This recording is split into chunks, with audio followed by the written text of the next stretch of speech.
À Briançon et partout en France, des solidaires, des militantes œuvrent pour un accueil digne et inconditionnel des personnes en situation d'exil. Zoom et Parole, des acteurs de la solidarité. Qu'est-ce que tu attends des pouvoirs publics et de l'État quant à l'accueil des personnes en situation d'exil?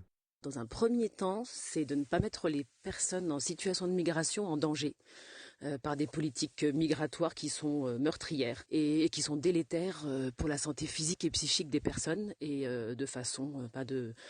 Je crois qu'il faut vraiment pas oublier le fait qu'il y ait des personnes tous les jours, des milliers de personnes par an qui meurent sur les routes migratoires, que ce soit en mer, dans le désert ou même ici en montagne à cause de ces politiques migratoires. J'attends de l'État qu'on ne considère pas les personnes comme des chiffres, en fait, ou par une vision utilitariste, et que derrière chaque individu, il y a des vies humaines.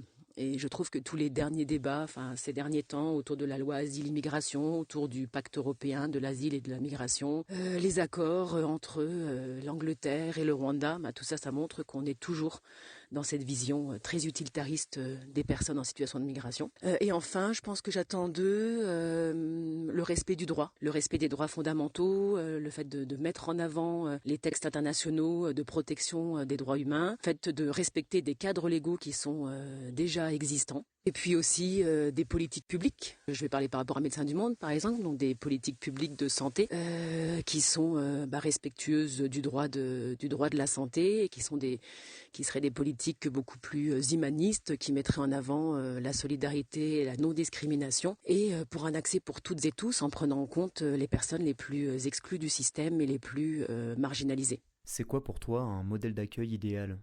Alors un accueil idéal, derrière, je pense que j'y mettrais le fait de prendre en compte là où les spécificités de chaque personne.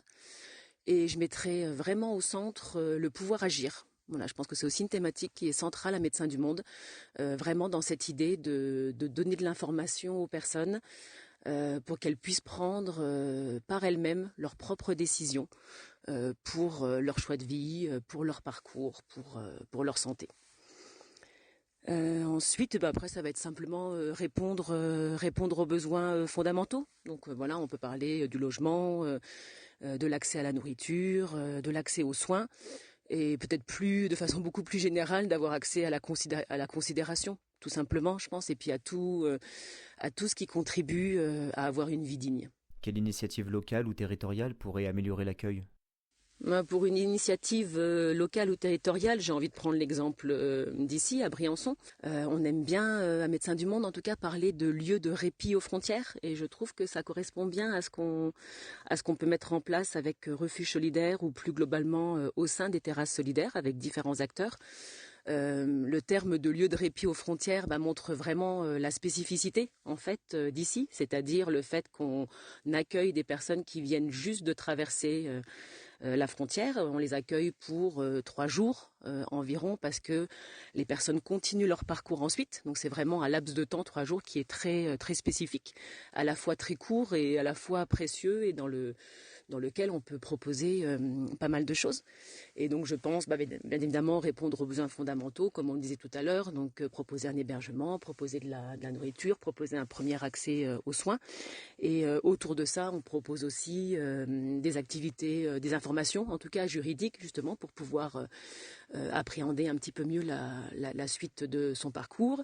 Et puis on propose aussi des activités autres. Alors je pense à Médecins du Monde, par exemple, on propose récemment des activités de soutien psychosocial autour de la santé mentale, qui sont des activités collectives pour permettre aux personnes de se reconnecter avec leurs ressources, pour pouvoir aussi se reposer, pour continuer la suite du parcours. Et je pense que c'est très précieux. Et ça me fait penser à des personnes qui font de la recherche en fait et qui sont venues faire des entretiens au niveau justement du refuge solidaire et qui parlaient vraiment de réhumanisation. Et ça m'a beaucoup parlé ce terme. Je pense que ces lieux-là en fait, ce doit être des lieux de réhumanisation. Et tout simplement parce que on considère les personnes à ce moment-là, on peut les appeler tout simplement par leur prénom. Voilà, on les sollicite, on leur propose des choses et parfois, ça fait très longtemps en fait dans leur parcours, depuis des kilomètres et des kilomètres, qu'ils ont plutôt été invisibilisés. Et là, dans ce lieu-là, on leur repermet vraiment d'exister et de se réhumaniser. Et je pense que ça, c'est vraiment un concept clé qu'il faut tous avoir en tête.